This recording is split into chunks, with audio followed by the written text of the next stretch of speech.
In the name of Allah, the most beneficent, the dispenser of grace. Welcome back to my channel.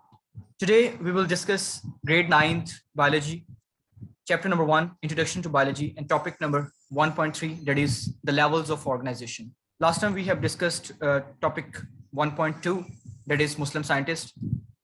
So let's get started. In order to understand the various phenomena of life, biologists study biological organizations at different levels, which are as follows. हमारी जिंदगी के अंदर हमारी life को समझने के लिए, हमारी जिंदगी को समझने के लिए बायोलॉजिस्ट ने डिफरेंट ऑर्गेनाइजेशंस डिफरेंट लेवल्स पे डेवलप की, जो कि नीचे दी गई हैं, जिनको आज हम डिस्कस करेंगे. जो पहली बायोलॉजिकल ऑर्गेनाइजेशन का लेवल है, that is the sub atomic and atomic level, that is also called the smallest level, या सबसे पहला जो लेवल है, सबसे पहला स्टेप जो है वो सब एटॉमिक और एटॉमिक लेवल है. All type of matter are made up of atoms and each element contains a single kind of atoms. तमाम मैटर, जितना भी हमारे पास मैटर है वो एलिमेंट से मिलकर बना हुआ है, और each एलिमेंट, एक एलिमेंट जो है वो डिफरेंट वो single kind of atoms consist करता है.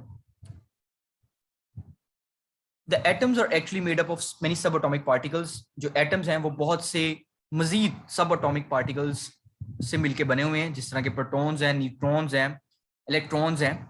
The most stable subatomic particle are electrons, protons and neutrons. ये सबसे ज्यादा इलेक्ट्रॉन जो सबएटॉमिक पार्टिकल्स हैं वो स्टेबल है, जिसमें इलेक्ट्रॉन, प्रोटॉन और न्यूट्रॉन है. Out of 92 kind of elements के अंदर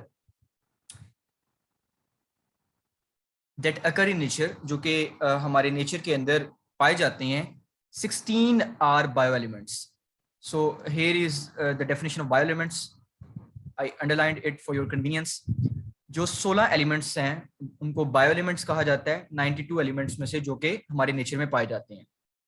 These take part in making of the body mass of living organisms. और यही बायो एलिमेंट्स होते हैं 16, जो कि हमारे बॉडी का मैस क्रिएट करते हैं, मैस बनाते हैं. Out of these bio elements, in bio elements के अंदर only 6 make 99% of total mass. It might be your MCQs. Board के एग्जाम्स में अक्सर पूछ लिया जाता है बायो एलिमेंट्स के बारे में. 6 जो एलिमेंट्स 99% मैस बनाते हैं हमारी बॉडी का, वो ऑक्सीजन है, कार्बन है, हाइड्रोजन है, नाइट्रोजन है, कैल्शियम है और फॉस्फोरस है. अदर 10 और जो बाकी के 10 एलिमेंट्स हैं collectively make 1% of the total mess. और बाकी जो आपके पास 10 एलिमेंट्स हैं वो 1% मैस बनाते हैं हमारी बॉडी का.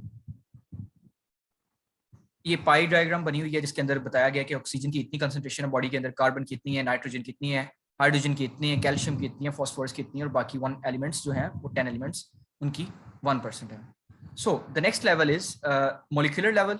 मॉलिक्यूलर लेवल पे पढ़ लेते हैं इसको. इन ऑर्गेनिजम्स के अंदर bio elements usually do not occur in isolated form. जो बायो एलिमेंट्स होते हैं वो ज्यादातर आइसोलेटेड फॉर्म में नहीं रहते, rather they combined through ionic and covalent bonding. वो आयनिक और कोवलेंट बॉन्डिंग करके सर्वाइव करते हैं बॉडी के अंदर. The stable particles formed by such bonding is called as molecular and biomolecules. और वो स्टेबल पार्टिकल्स जो कि बॉन्डिंग के जरिए रहते हैं, बना के रहते हैं, उनको हम मॉलिक्यूल्स और बायोमॉलिक्यूल्स कह सकते हैं. So this is the definition of biomolecules.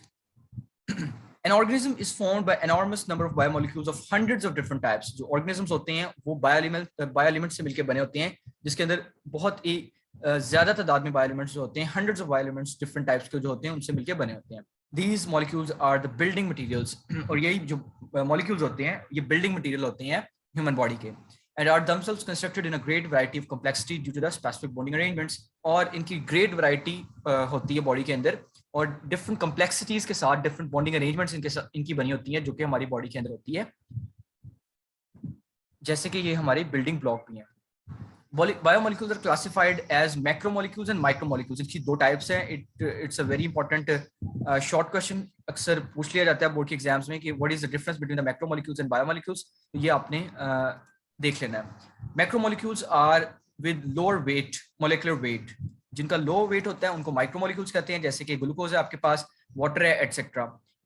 ये मैंने अंडरलाइन कर दिया है. एंड मैक्रोमोलिक्यूल्स, और जो मैक्रोमोलिक्यूल्स होते हैं, are the higher molecular weights. इनके पास हायर मोलेकुलर वेट्स होते हैं, उनके हाई मोलेकुलर वेट्स होते हैं, लाइक स्ट्रैच, प्रोटीन्स, लिपिड्स. ये जो हैं ये मैक्रोमोलिक्यूल्स हैं. I underlined it. Okay, our next level is organelle and cell level. Biomolecules assemble in a particular way and form organelles. Biomolecules एक खास way के अंदर assemble होते हैं और वो organelles बनाते हैं. ये जो होता है आपका molecular level से अगला level organelle level होता है.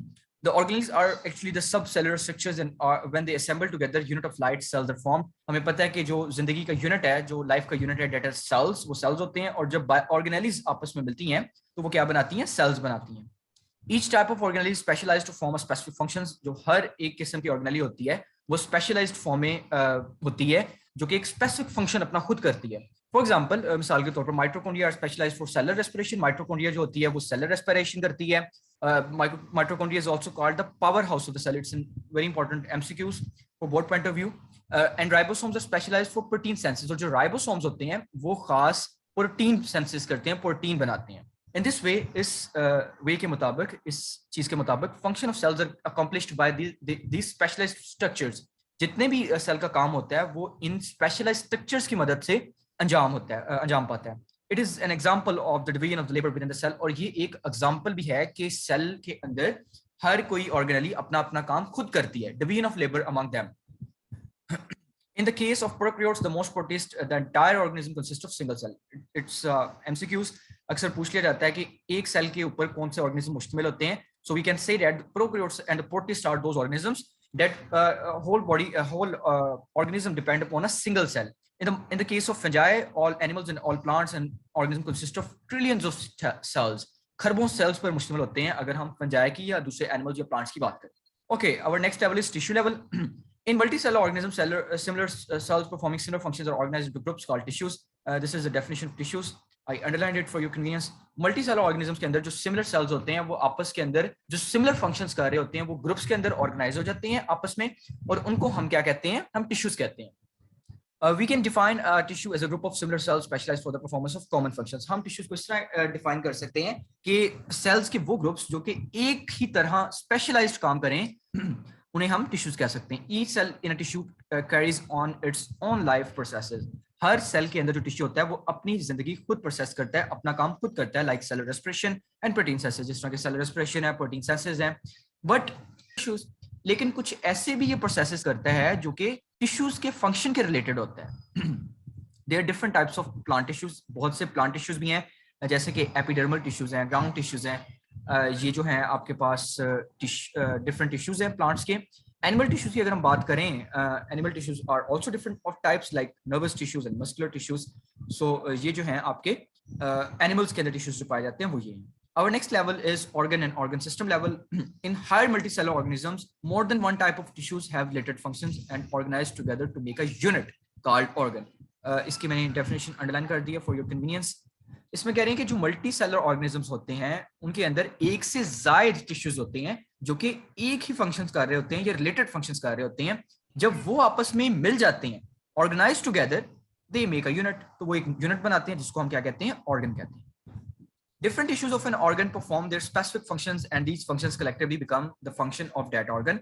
मुख्तलिफ किस्म के जो टिश्यूज होते हैं ऑर्गन्स के अंदर वो अपने स्पेसिफिक फंक्शंस करते हैं और ये जो फंक्शंस होते हैं कलेक्टिवली आपस में मिलके क्या करते हैं? एक ऑर्गन के फंक्शंस बना देते हैं. फॉर एग्जांपल, मिसाल के तौर पर स्टमक की हम यहाँ एग्जांपल ले लेते हैं. Stomach is an organ specialized for the digestion of proteins and storing food.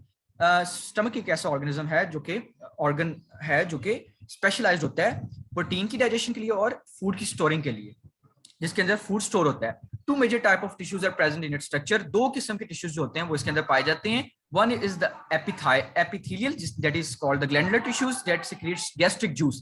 Epithelial tissues जो होते हैं वो gastric juice को secrete करते हैं for the digestion of protein की synthesis के लिए.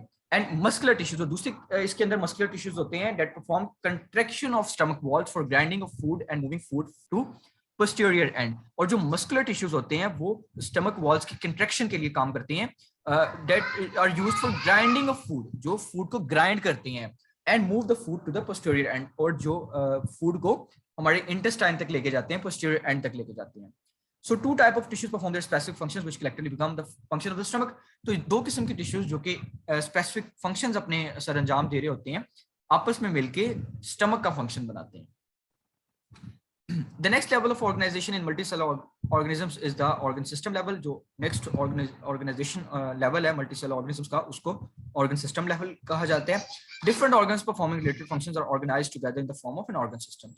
मुख्तलिफ किस्म के organs जो perform कर रहे होते हैं related functions, वो organize हो जाते हैं आपस में और एक organ system level create करते हैं. In an organ system, each organ carries out its specific functions, and functions of all the organs appears as the function of the organ system. तमाम स्पेसिफिक फंक्शंस जो organs कर रहे होते हैं वो आपस में मिलके एक ऑर्गन सिस्टम बनाते हैं, जिसको हम ऑर्गन सिस्टम लेवल भी कह सकते हैं. फॉर एग्जांपल, मिसाल के तौर पर digestive system is an organ system level that carries out of the processes of digestion, जो कि एक हमारे पास डाइजेस्टिव सिस्टम है, एक ऑर्गन सिस्टम है जो कि हमारी खाने को हजम करता है. Major organ in its framework are oral cavity, stomach, small intestine, large intestine, liver and pancreas. इसके अंदर जो मेजर ऑर्गन्स हैं जो आपस में मिलकर एक ही काम कर रहे हैं, जो पूरा एक ऑर्गन सिस्टम लेवल बना रहे हैं, उसके अंदर हमारे पास ऑर्गन सिस्टम लेवल है, सॉरी ऑर्गन ऑरल कैविटी है, स्टमक है, स्मॉल इंटेस्टाइन है, लार्ज इंटेस्टाइन है, लिवर है और पेनक्रियाज है. The organ system level is less complex in plants, लेकिन प्लांट्स के अंदर जो ऑर्गन सिस्टम लेवल होता है वो इतना ज्यादा कम्प्लेक्स नहीं होता एज कम्पेयर टू एनिमल्स से कंपेयर किया जाए.